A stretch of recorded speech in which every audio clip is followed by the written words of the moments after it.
저는 오늘도 거짓말을 합니다. 부장님, 먼저 들어가세요. 들어가세요. 조금 더 정리하고 조금만 더 들어갈게요. 정리하고 갈게요. 사무실이 텅 비었습니다.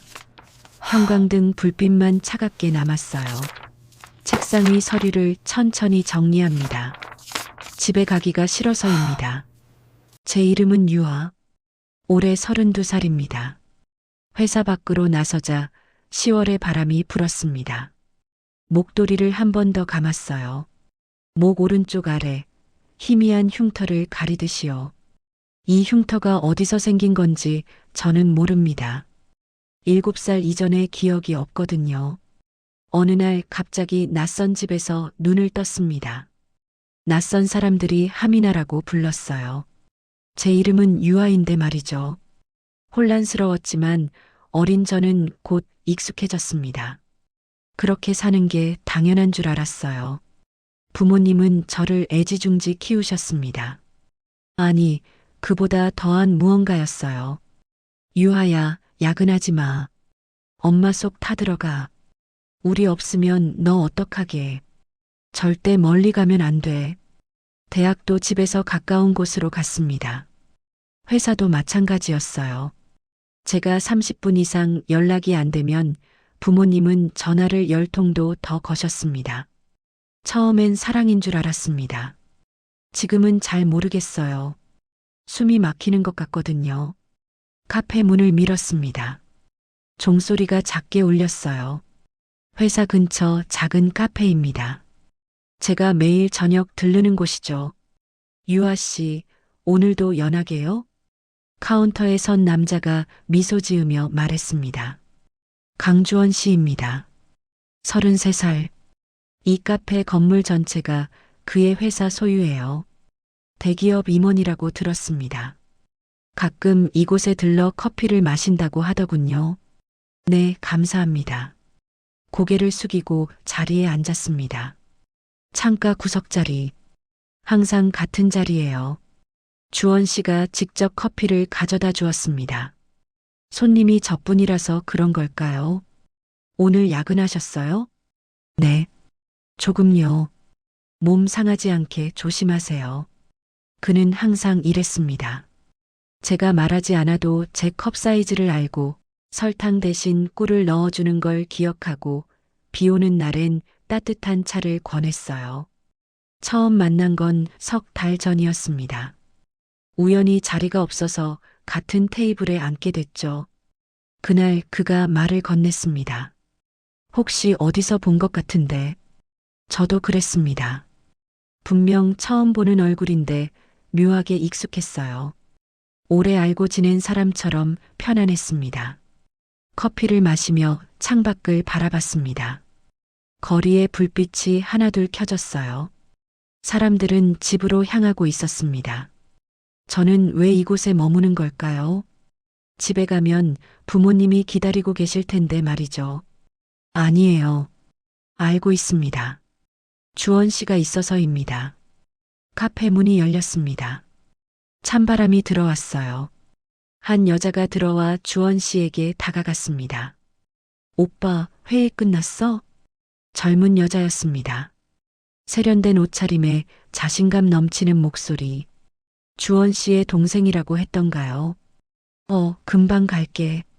주원 씨가 짧게 대답했습니다. 그러다 시선이 제게 왔어요. 미안하다는 듯 작게 웃었습니다. 저는 고개를 끄덕이고 일어났습니다. 갑자기 이곳이 제가 있을 자리가 아닌 것 같았거든요. 먼저 갈게요. 수고하세요. 조심히 들어가세요, 유아 씨. 밖으로 나섰습니다. 차가운 공기가 얼굴을 스쳤어요. 휴대폰이 울렸습니다. 어머니였습니다. 유아야, 어디야? 왜 안 와? 걱정돼 죽겠네. 한숨이 나왔습니다. 집으로 걸어가며 생각했어요. 주원 씨를 보면 자꾸 이상한 기분이 듭니다. 가슴이 뛰는 것 같기도 하고 동시에 뭔가 두려운 것 같기도 해요. 꿈속에서 누군가를 잃어버린 것 같은 느낌이랄까요?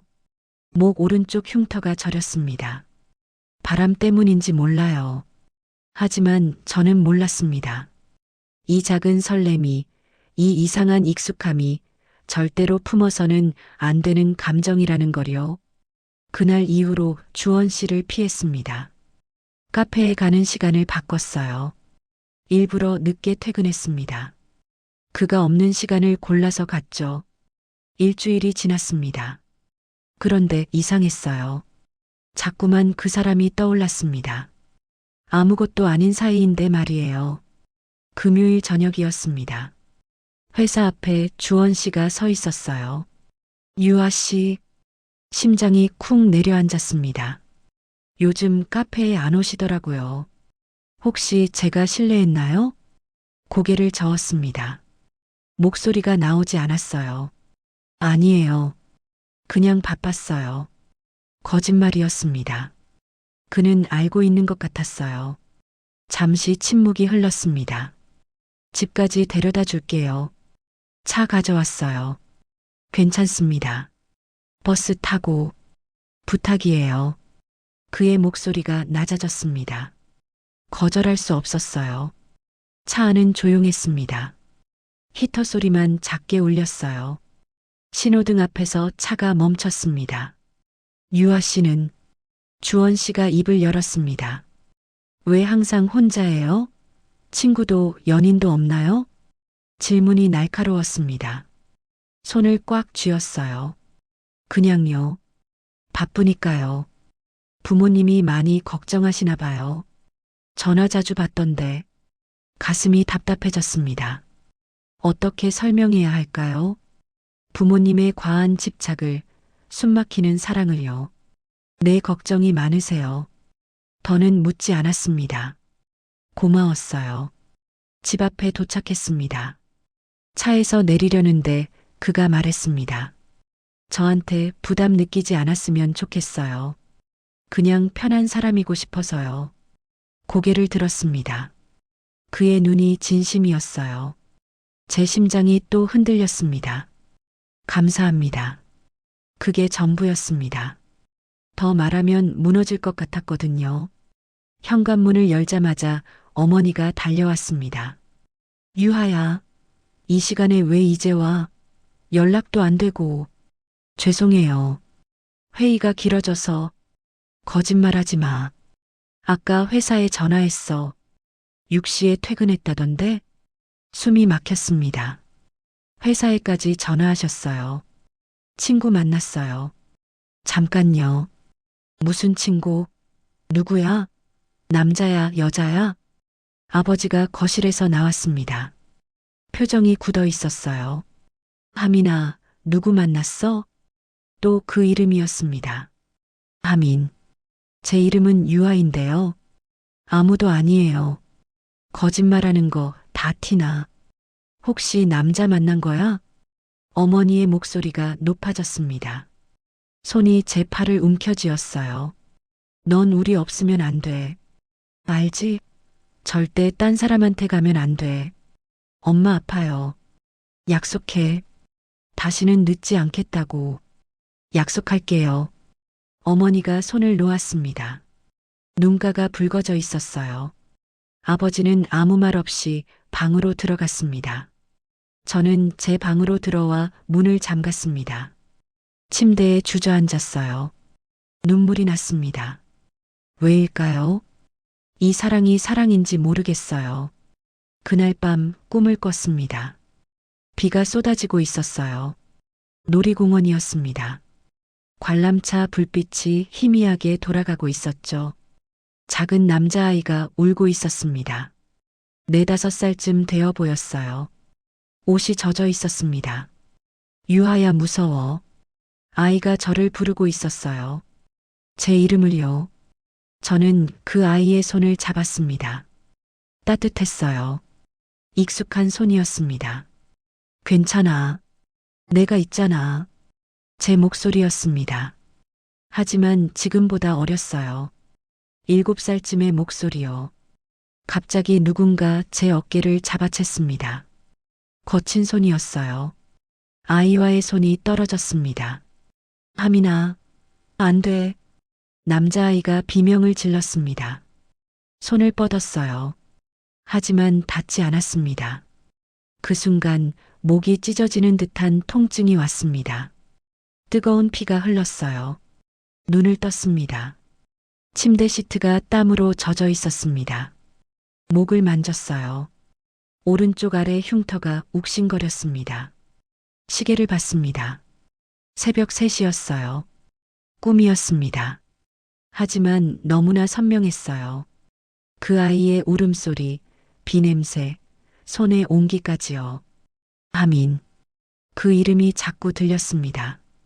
부모님이 부르는 이름, 꿈속 아이가 부르는 이름. 왜 저를 하민이라고 부르는 걸까요? 휴대폰을 켰습니다. 문득 주원 씨가 떠올랐어요. 그의 따뜻한 목소리, 편안한 미소. 그런데 이상했습니다. 꿈속의 아이가 자꾸 주원 씨와 겹쳐 보였어요. 말도 안 되는 일인데 말이죠. 창밖을 바라봤습니다. 어둠이 깔려 있었어요. 저는 결심했습니다. 주원 씨를 더 이상 만나지 않기로요. 이 감정이 뭔지는 모르겠지만 위험하다는 건 알았습니다. 부모님도 반대하실 게 분명해요. 게다가 그는 제가 감히 바랄 수 없는 사람이었으니까요. 하지만 마음 한구석이 아팠습니다.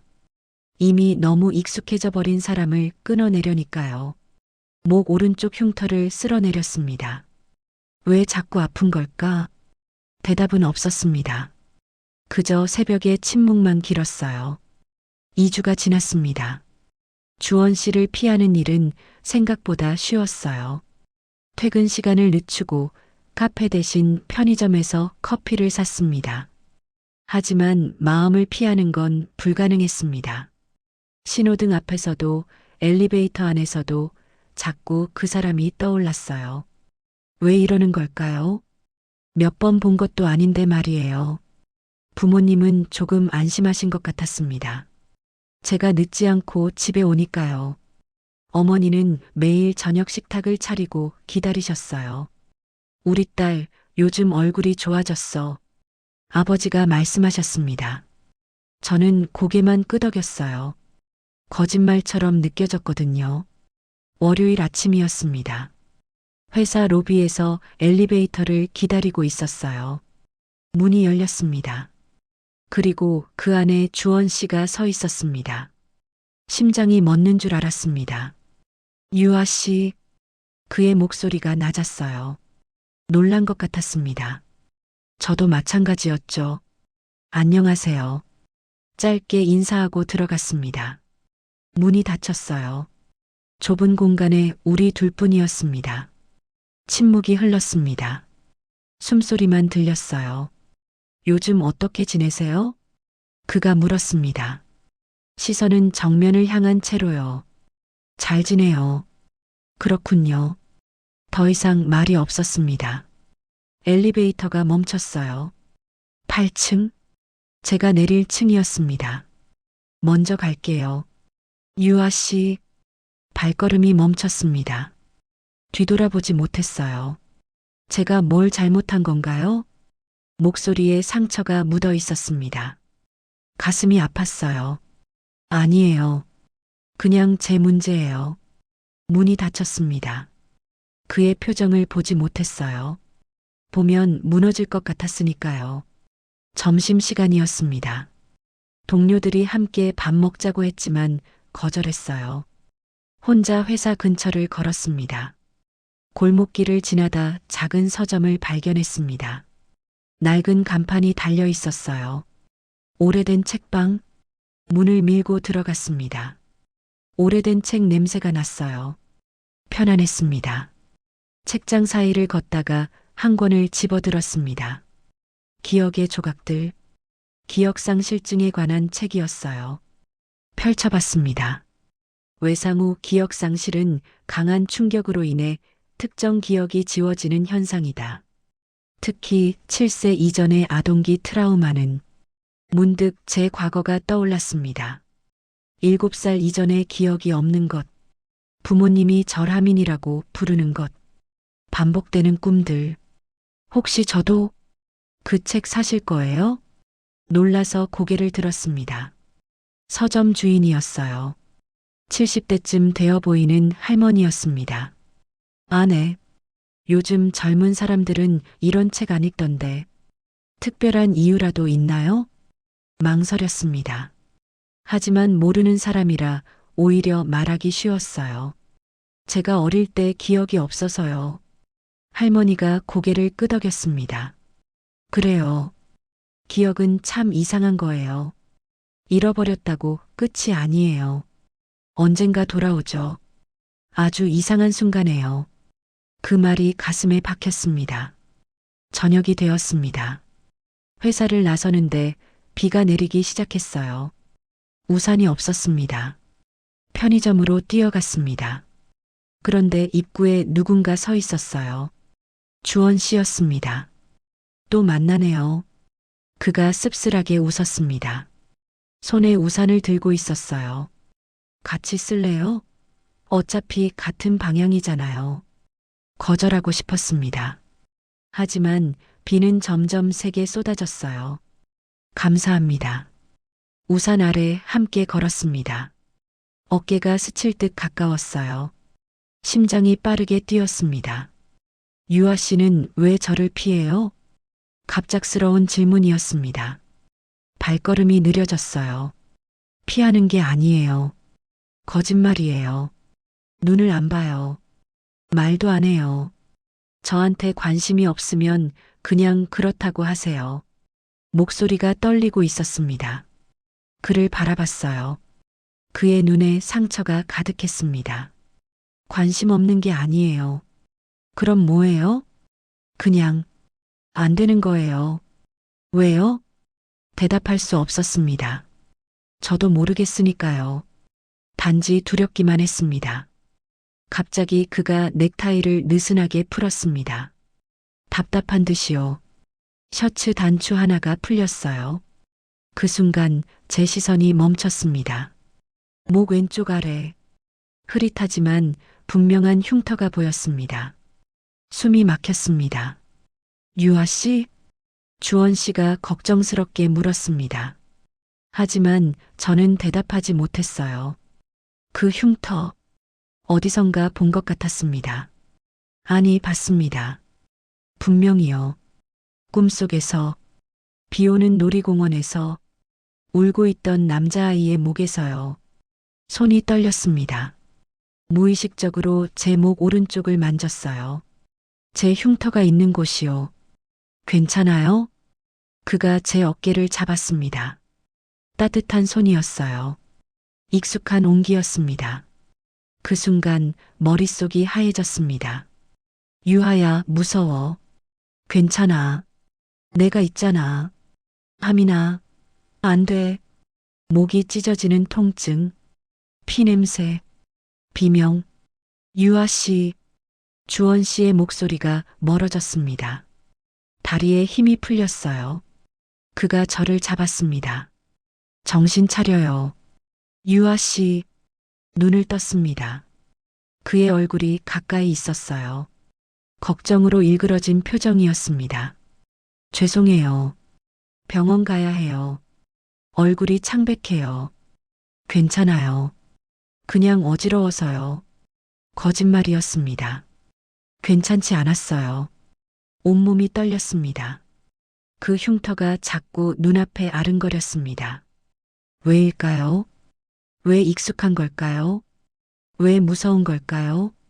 주원 씨가 저를 택시에 태웠습니다. 함께 탔어요. 제 손을 잡았습니다. 집까지 바래다 줄게요. 저는 아무 말도 하지 못했습니다. 그의 손이 너무 따뜻해서요. 울고 싶었습니다. 이 사람을 왜 이렇게 알 것 같은 걸까요? 이 사람의 상처를 왜 제가 아는 것 같은 걸까요? 창밖으로 비가 내렸습니다. 꿈속의 비처럼 차갑게요. 저는 알았습니다. 이제 더 이상 피할 수 없다는 걸요. 무언가가 시작되고 있었습니다. 끔찍하고 슬프고 돌이킬 수 없는 무언가가요. 다음 날 저는 결정했습니다. 진실을 알아야 했어요. 이 두려움이 어디서 오는 건지, 꿈이 무엇을 의미하는지요. 점심시간에 회사를 빠져나왔습니다. 국립병원 정신건강의학과로 향했어요. 기억상실증 검사를 받고 싶습니다. 접수 직원이 서류를 건넸습니다. 손이 떨렸어요. 상담실에 들어갔습니다. 40대 여자 의사가 앉아 있었어요. 언제부터 기억이 없으신가요? 7살 이전이요. 그날 이후로 전부요. 의사가 고개를 끄덕였습니다. 외상성 기억상실일 가능성이 높네요. 정밀 검사가 필요합니다. 그런데, 네, 가족분들은 아시나요? 보호자 동의가 필요한데요. 가슴이 철렁했습니다. 부모님은 절대 허락하지 않으실 거예요. 혼자 할 수는 없나요? 성인이시니 가능하긴 한데 결과를 듣고 충격받으실 수 있어요. 보호자와 함께 오시는 게 괜찮습니다. 혼자 들을게요. 검사 예약을 잡았습니다. 일주일 후였어요. 저녁 집으로 돌아왔습니다. 거실 불이 꺼져 있었어요. 이상했습니다. 평소엔 항상 켜져 있었거든요. 불을 켰습니다. 부모님이 소파에 앉아 계셨어요. 표정이 굳어 있었습니다. 엄마, 아빠, 어머니가 천천히 일어났습니다. 손에 뭔가 들려 있었어요. 제 가방이었습니다. 이게 뭐니? 심장이 쿵 내려앉았습니다. 왜 가방을 뒤져요? 대답해. 이게 뭐냐고. 병원 예약 확인서였습니다. 가방 속에 넣어둔 거였어요. 정신건강의학과, 기억상실 검사, 어머니의 목소리가 떨렸습니다. 분노와 두려움이 섞여 있었어요. 설명할게요. 일단 진정하라고. 넌 지금 우리를 배신한 거야. 아버지가 벌떡 일어났습니다. 얼굴이 창백했어요. 하민아, 왜 그런 검사를 받으려는 거야? 왜? 제 이름은 유아예요. 소리쳤습니다. 처음으로요. 전 하민이가 아니에요. 유아라고요. 근데 왜 자꾸 다른 이름으로 불러요? 침묵이 흘렀습니다. 무거운 침묵이었어요. 어머니가 주저앉았습니다. 울음을 터뜨렸어요. 미안해, 하민아. 왜 울어요? 뭐가 미안한데요? 우리가 널. 아버지가 어머니를 붙잡았습니다. 여보, 그만. 안 돼요. 이제 말해야 해요. 더 이상 못 숨겨요. 여보, 우리가 널 훔쳐온 거야. 세상이 멈췄습니다. 뭐라고요? 목소리가 나오지 않았습니다. 어머니가 바닥을 보며 말했어요. 24년 전 놀이공원에서 우리가 널 데려왔어. 넌 원래 우리 딸이 아니었어. 다리에 힘이 풀렸습니다. 벽에 기댔어요. 내 진짜 이름은 강하민. 재벌가 딸이었어. 강하민. 그 이름이 귓가에 울렸습니다. 우리 딸이 죽었거든. 교통사고로. 7살이었어. 하민이랑 똑같은 나이. 어머니가 흐느꼈습니다. 미쳐버릴 것 같았어. 그 애 없이 못 살 것 같았어. 그래서 놀이공원에서 딴 데 정신 팔린 사이에 널 데려온 거야. 그럴 리가 없어요. 오빠가 있었어. 너보다 4살 많은. 널 지키려다가 목에 상처를 입었대. 뉴스에 나왔어. 전국이 떠들썩했지. 목이 조여왔습니다. 내 목에도 상처가 있잖아. 유괴범한테 당한 거야. 우리가 아니 다른 유괴범이. 우린 그냥 널 구한 거라고 생각했어. 착각했어. 거짓말이에요. 거짓말 아니야. 내가 너무 불쌍해 보였어. 피투성이로 울고 있었어. 그래서 병원에 데려갔어. 경찰에 신고해야 했는데 우린 안 했어. 내가 우리 딸 같았어. 소파에 주저앉았습니다. 온몸이 떨렸어요. 그럼 제 진짜 부모님은? 찾았을 거야. 24년째 찾고 있을 거야. 눈물이 쏟아졌습니다. 왜 이제 말해요? 미안해. 정말 미안해. 우리도 널 사랑했어. 진짜로. 사랑? 이게 사랑인가요? 그 오빠는요? 제 오빠는 어떻게 됐어요? 몰라. 뉴스에 잠깐 나왔을 뿐이야. 이름도 안 나왔어. 아버지가 입을 열었습니다. 하민아 아니, 유아야. 우릴 용서해줘. 제발. 용서요? 웃음이 나왔습니다. 미친 사람처럼요. 24년을 거짓말로 살게 해놓고요. 제 인생을 빼앗아 놓고요. 우린 널 사랑했어. 사랑이 아니에요. 집착이었어요. 집을 나왔습니다. 정신없이 걸었어요. 비가 내렸습니다. 옷이 젖었지만 상관없었어요. 휴대폰이 울렸습니다. 주원 씨였어요. 여보세요, 유아 씨? 괜찮아요? 목소리가 주원 씨 떨리는 목소리였습니다. 저 지금 어디 있는지도 모르겠어요. 그냥 무서워요. 위치 보내줘요.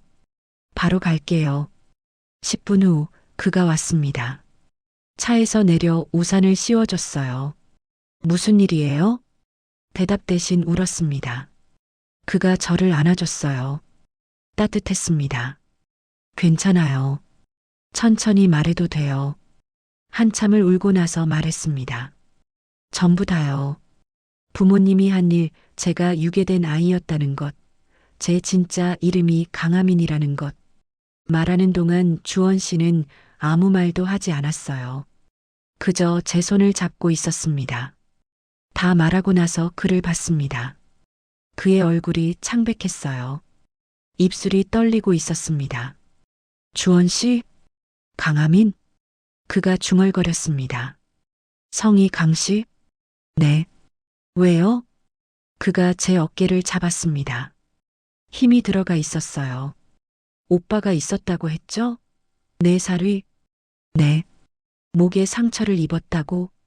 심장이 빠르게 뛰었습니다. 네. 근데 왜요? 주원 씨가 손을 놓았습니다. 뒷걸음질 쳤어요. 안 돼. 주원 씨? 안 돼. 이럴 수가. 그가 넥타이를 풀었습니다. 셔츠를 열었어요. 목 왼쪽 아래 흉터가 드러났습니다. 제 이름은 강주원이에요. 세상이 무너졌습니다. 저도 24년 전 놀이공원에서 동생을 잃었어요. 7살짜리 여동생. 이름은 그의 목소리가 떨렸습니다. 강하민. 빗소리만 들렸습니다. 그가 저를 바라봤어요. 눈에 눈물이 고였습니다. 넌 내 동생이야. 그날 밤 우리는 아무 말도 하지 못했습니다. 비는 계속 내렸어요. 차 안에서 서로를 바라보지 못한 채 앉아 있었습니다. 오빠. 그 단어가 입 밖으로 나오지 않았어요.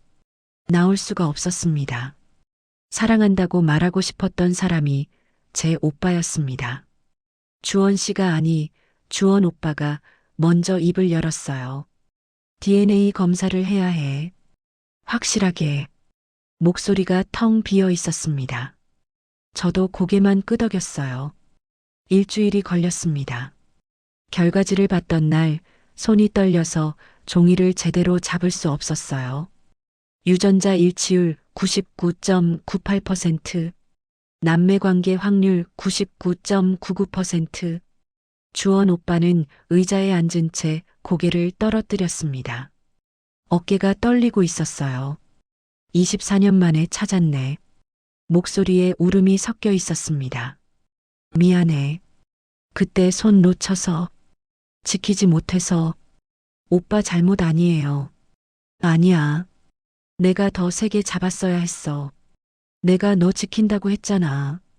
그가 얼굴을 가렸습니다. 울고 있었어요. 저도 울었습니다. 이유를 알 수 없는 슬픔이 밀려왔습니다.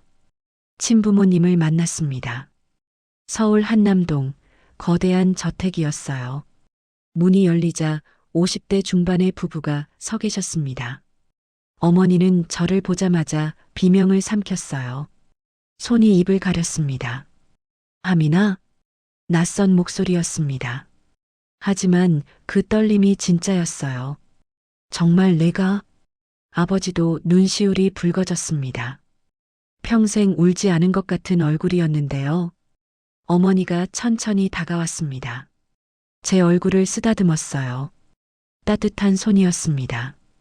목의 흉터가 그 순간 무너졌습니다. 미안해, 엄마가 미안해, 못 지켜줘서.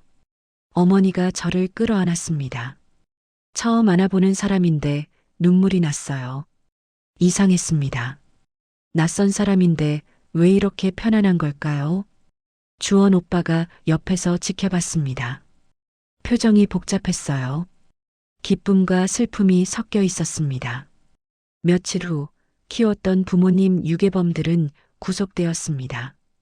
아버지는 그들을 고소하지 않으려 했어요. 하지만 법은 가만두지 않았습니다. 24년 동안 키워줬어도 유괴는 유괴야. 경찰이 말했습니다. 차가운 말이었어요. 어머니가 제게 편지를 보내왔습니다. 구치소에서요. 유하야, 아니함이나. 우리가 저지른 죄는 용서받을 수 없는 걸 알아.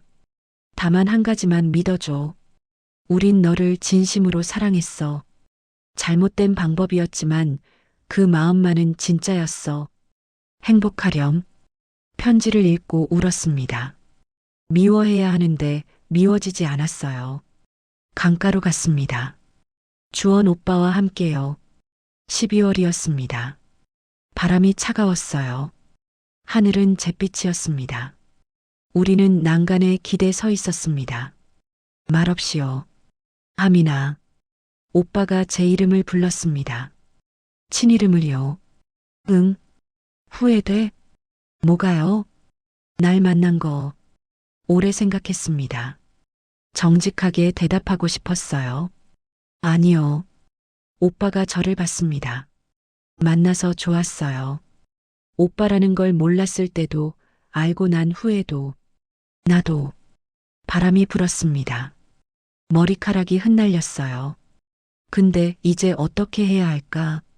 오빠의 질문이었습니다. 제 질문이기도 했어요. 모르겠어요.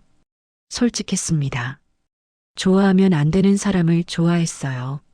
근데 그게 오빠였어요. 어떻게 해야 하는지 모르겠어요. 나도 몰라.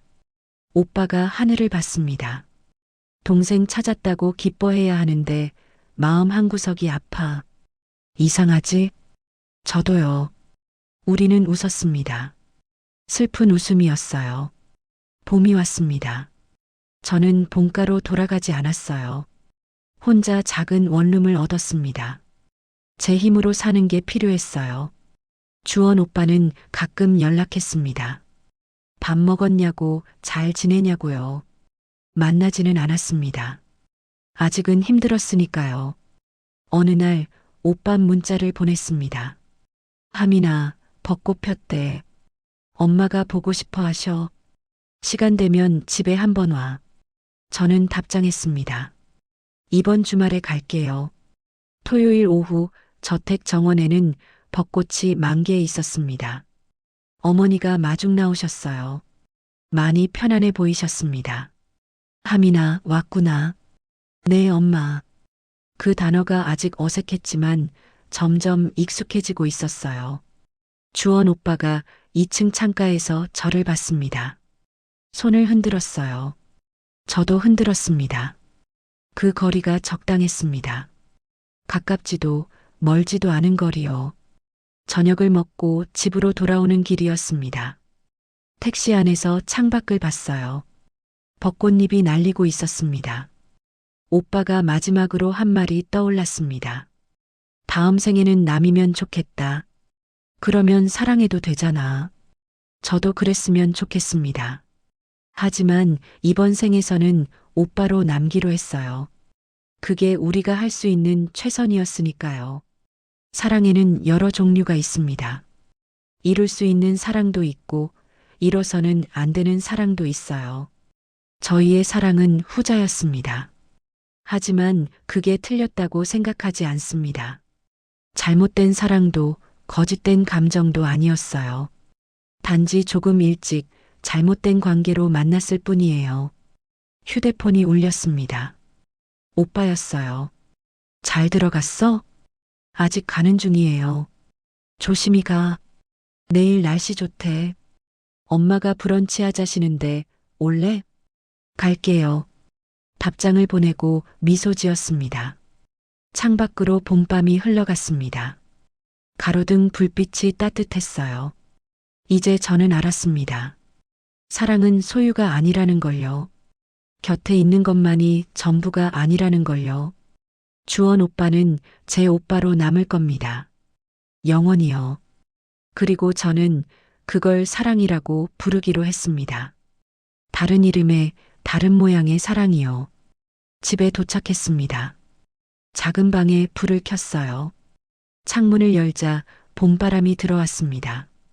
벚꽃 향기가 났어요. 거울 속 제 모습을 봤습니다. 목 오른쪽 흉터가 보였어요. 이제 더 이상 두렵지 않았습니다. 이 흉터는 제가 살아남았다는 증거였으니까요. 그리고 누군가 저를 지키려 했다는 증거였으니까요. 휴대폰을 내려놓고 침대에 누웠습니다. 내일 오빠를 만날 겁니다. 가족으로요. 그 생각만으로 충분했습니다. 밤하늘에 별이 떠올랐습니다. 어디선가 누군가도 이별을 보고 있겠죠. 이룰 수 없는 사랑을 한 사람, 잘못된 시간에 만난 사람, 다음 생을 기다리는 사람. 우리 모두는 각자의 방식으로 사랑하고 포기하고 다시 살아갑니다. 그게 인생이니까요. 오늘 이야기가 당신 마음에 작은 울림이 되었나요?